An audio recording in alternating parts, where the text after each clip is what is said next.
For the front of my quilt, I am going to create a type of plaid look with my stitch lines. My squares are 2-inch squares finished, so I'm going to lay down quilting lines at 3/4 of an inch from each side, going vertically and horizontally. And I may go back and do some stitch in the ditch, but we'll just see whether I like it or not. I will be extending through all borders and into the central part of my block. So we'll see how it goes. To help with my quilting lines, I've taken my ruler and laid it, marking that 3/4 of an inch that I want from the seam line. I put the corner of the ruler up there by my needle tip, and then I attach my quilting guide onto my foot so that I will always be able to get that distance. So I just squeeze that into that 3/4 of an inch mark, and that will be my guide. You can see that as I sew along with my walking foot, I am just keeping the tip of that quilting guide running along the seam line so that it keeps my stitch line that 3/4 of an inch distance that I'm looking for. For my back piece, I just quilted it, running along some of the threads in the plaid, just because it was a good guideline and I didn't have to mark anything, and I wasn't going for an epic design. I'm just going for the texture. Now you may choose to not use any batting in your pillow, and that's perfectly fine. I would suggest having a lining, but you definitely don't have to do any quilting if you don't want to, just as long as you are happy with your product. That's the most important thing. I do apologize for the angle, but this is kind of the best I can do when it's only me here and I'm the only set of hands. This is the back. It measures 16 by 18. Our pillow is going to be a 14-inch pillow, so we will of course be trimming everything down, but I need to separate this piece into 2 separate units so that I can insert my zipper. And a rule of thumb is that you don't want to necessarily cut it in half. Some people's brains may work that way, but mine doesn't. So I like a more 60-40 split. So if you take the measurement of your length, which is 18 inches, and you times that by 60%, you'll get a measurement about 10.8. So you can round that up to 11 inches. And then your remainder will be that 7-inch piece. Now this hasn't been squared up with the batting. It's not necessary to do that right now.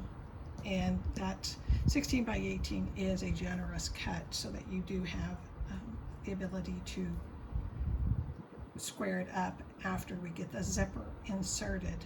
So what I would do is take my cutting ruler,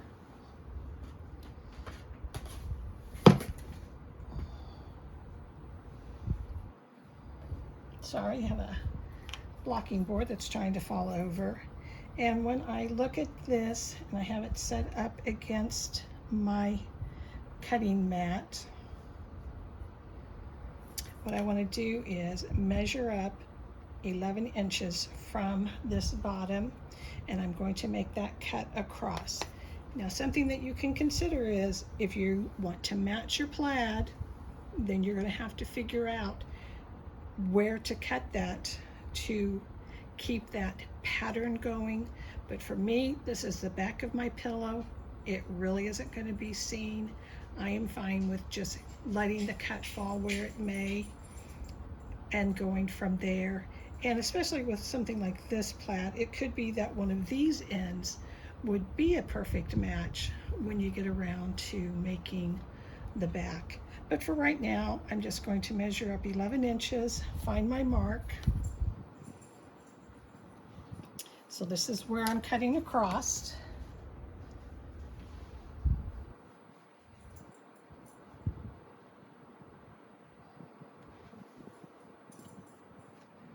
making sure everything is straight, and you can kind of look and see, because of the nature of homespun, it's not always perfectly straight, so you kind of want to eyeball it and get something that is satisfactory to you and make your cut.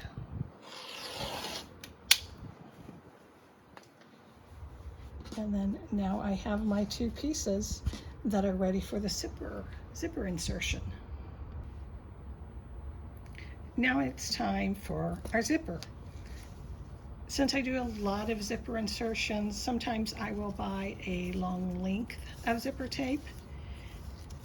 Sometimes you can buy them and they have a lot of zipper pulls already loaded onto the tape, and sometimes you are just going to pick up the zipper tape and separate pulls. And as you can see, this is a pretty bright green for such a deep green, but this is going to be concealed. No one's going to see it, so I don't mind using bright zippers. I am going to basically lay that across the back to get the width. Let me turn this so I can give this a snip. And remember, this is wider than the back will be ultimately, so you don't have to worry about it being too short. I've got my zipper tape cut. I pulled off one of the pulls, and there are many videos out there which instruct how you can get the pull onto the zipper. Now I could have just moved the zipper up into the tape, same difference, but you can get that started, and you're basically going to move those teeth into the zipper pull. And since I cannot really do it two-handed without something to hold on to it, I use a handy dandy fork to help me. So I'm going to go put my zipper pull onto my zipper. Now I have my pull onto my zipper, and believe me, that just took a couple of seconds. What you're going to do is you can open this up, but remember, you don't want to pull it off here. So if you're afraid that that might happen, you can tack at both ends to keep those ends secure so that the zipper doesn't get pulled off inadvertently. But what I'm going to do is lay my zipper tape along one of the edges. Now, if you have a preference for which way your zipper's open, left to right, right to left, take time now to get this positioned correctly. Once this is sewn in, it's going to open from the left and close from the right. That's just the way I do it. Your mileage may vary, but you'll want to secure this along that edge with some pins, with some binder clips, whatever you use to get those secure. When I take it to the sewing machine, your zipper tape has a decorative stitch down the center on each side. You want to kind of eyeball that. In most cases, it's basically 1/4 of an inch away from the edge. But since I put my zippers on with my walking foot and not a zipper foot, I really don't run it along 1/4 of an inch. I just kind of eyeball one of those decorative stitch lines, and you will sew from edge to edge. I'm going to the machine to do that, and I will be right back. And now I'm back. I have sewn this side of the zipper tape to the back, and then you're going to take and turn your zipper up so that it now, this fabric doubles back on itself.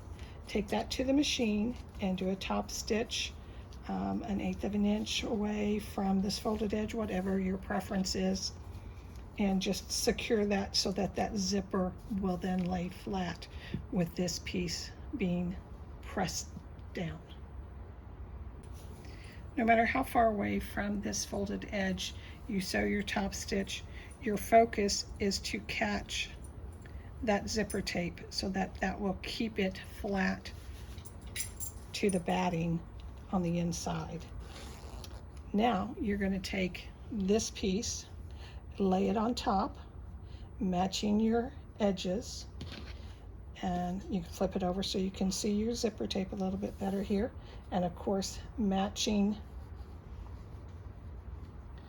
see my lovely Frankenstein batting, matching this edge here. And again, you're going to kind of pick out that stitching, decorative stitching line, and sew down this side. Now, of course, anytime you're sewing a zipper and you're not using a zipper foot, you will need to stop and reposition the zipper pull to get around your needle, because it cannot sew over that pull while it is in the path. So I usually go about halfway, get the zipper pull out of the way, and then finish the seam. So I'm off to sew that. Before we attach the top portion to the zipper tape, what we'll need to do is make two markings. We are going to mark 1 1/4 inch away from this edge, and then 1 1/2 inches away from that edge. So I'll go ahead and get those marked. We won't be using them as we're sewing, but we want to go ahead and get that measurement marked before we start sewing. When you have sewn the second part of the zipper tape to the top part of the back, you don't want to fold this back and press and top stitch like you had previously. That's where those marks come in handy. What you're going to do is fold on your first mark,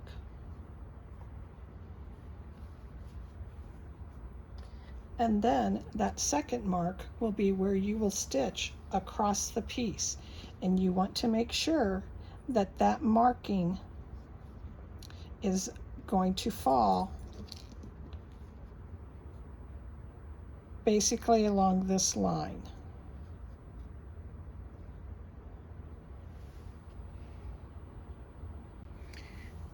And as I eyeball it, I think I said that 1.25 inches is what the mark from that second mark will be, but you probably will need to fudge it, because it could be anywhere from 1.25 inches to 1.5 inches, or even 1 3/8 inches. So basically you're just going to target where that second line of stitching was and run down on or above it. You don't want to go too close to the zipper, because you're going to want to be able to open the zipper without it catching into the fabric of your back. And you know what? I'm fairly close to matching my plaid, but it wasn't really about that. It's just about having enough of your back to then get close to the size of your top. At this point, if you want to go ahead and tack these ends together, you can leave the zipper open halfway, but then that will help to keep that from shifting too much when we get ready to sew around. But it's not really necessary. It's just if you feel comfortable doing that. I'm now going to trim my block down so that I have even edges. And after the quilting, because it was a thin batting, I really still am at a 14.5 inch block. So I'm just going to trim away the excess batting.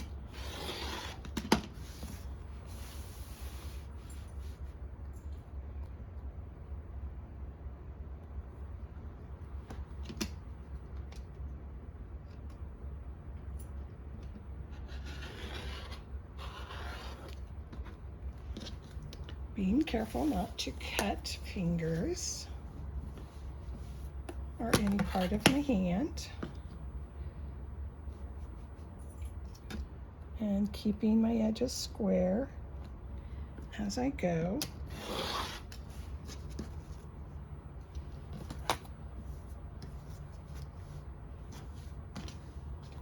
I always give it kind of a I always kind of give it a quick trim. Sorry, tripping over my tongue there.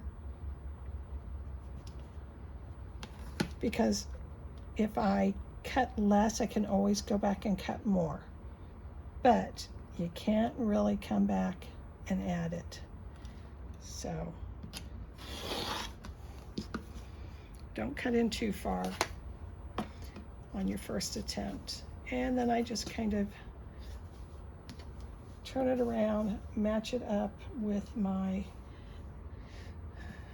cutting mat to make sure I still have, and yes, there's a little bit of batting showing there, but it will be encased in the seam. So now that I have this portion all trimmed up, this needs to get trimmed up to 14.5 inches to match. First, I go up to my top and kind of measuring along this folded edge. I kind of set my sights there because I want to keep more of the top and worry less about keeping more of the bottom. And that looks like that's about the best measurement that I'm going to get. So I will start by cutting that side and then using this to be my guide for squaring up the rest of the pillow. And to start out with, again, I cut a little bit off and then a little more because I do need this to be 14.5, and it currently measures at just about 16.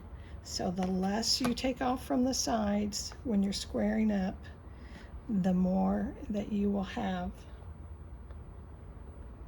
to match your size.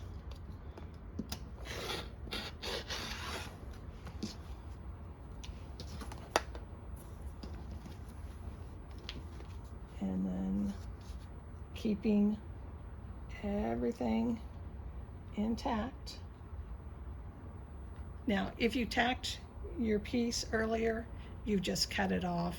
So you'll want to go ahead and go back and tack that again before you start sewing around, just to keep things from shifting. But now I'm set up to now cut this side to side down to 14.5. One last check, making sure everything is good.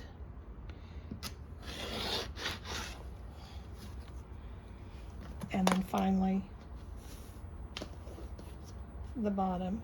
And this is where it's very important to have these pieces be very stable, because you don't want to have them cockeyed or underlapped. So just make sure those zipper teeth are basically meeting.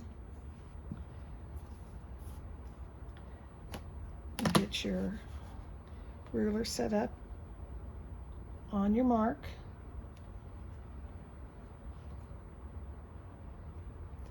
And then trim it down. And one last check to make sure. I'm gonna lay this face side up, or face side down, and this face side up, and it looks like a pretty good match. I will go ahead and tack with some stitches right here. Then I will pin all the way around, and it doesn't matter if you have your zipper open and closed at this moment, because you're not turning anything inside out. It's already right side out. But I'm going to go ahead and run as close to 1/8 of an inch as I can all the way around this seam.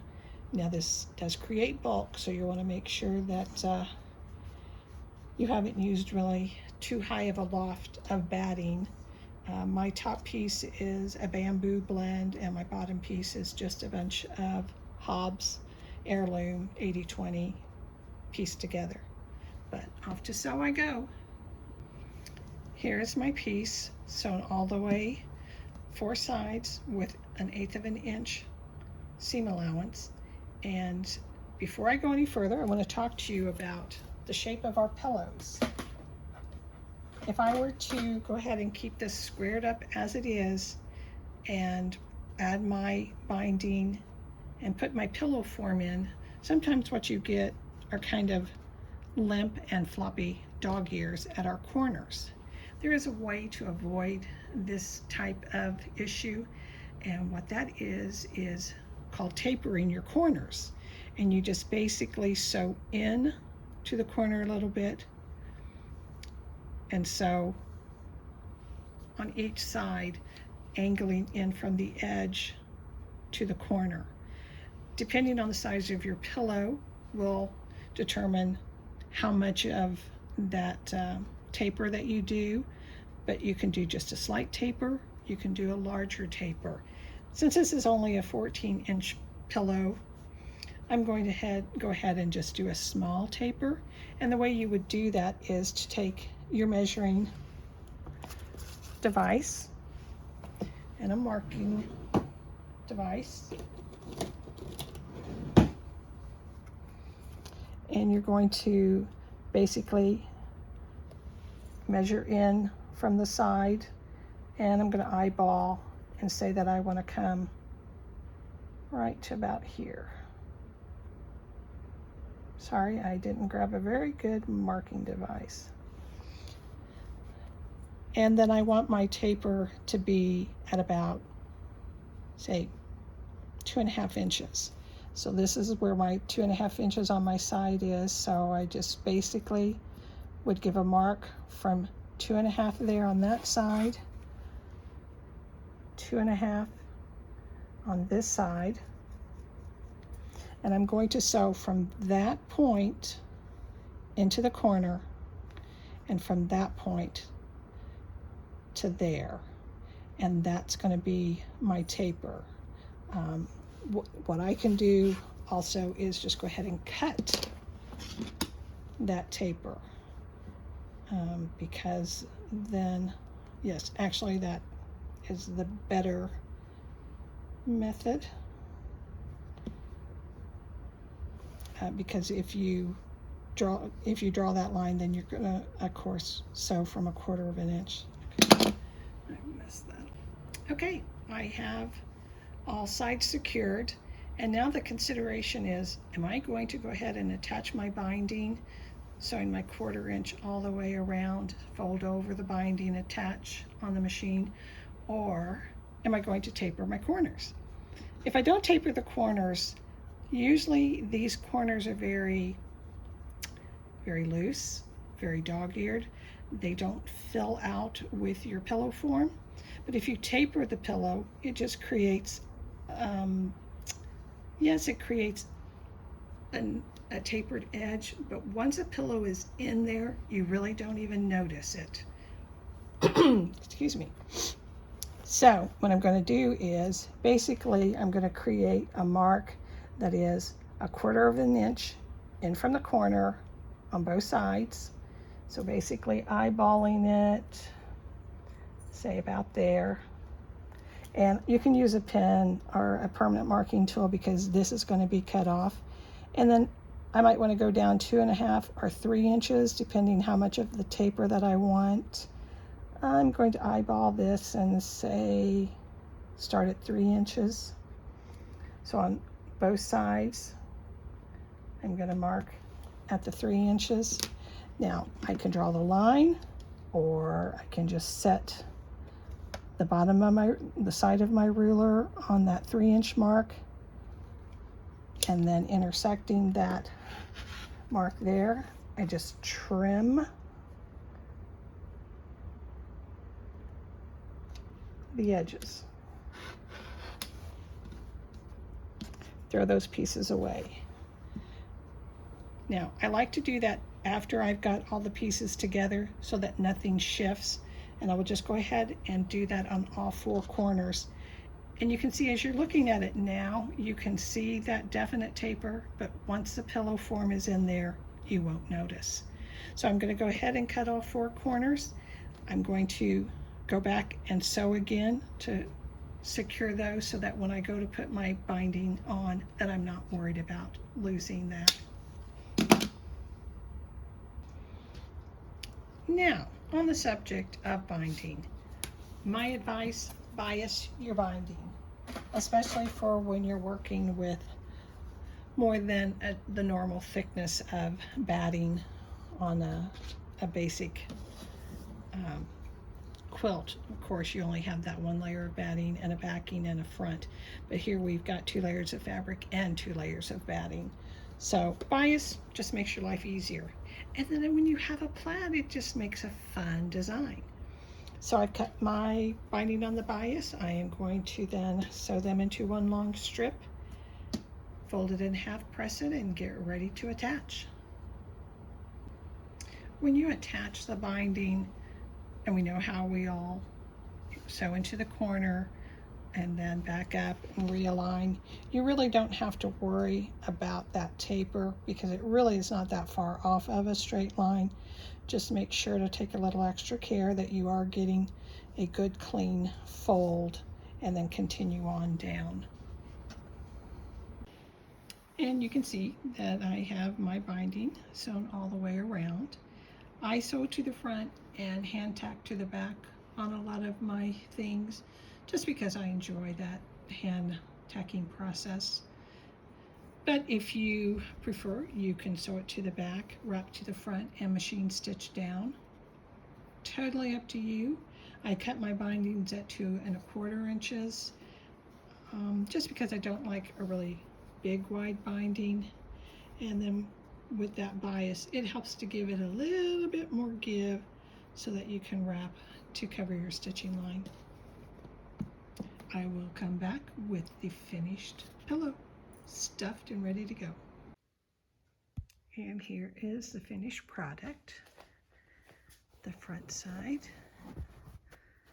the back side, with our hidden zipper. Can you even tell that there's a bright green zipper under there?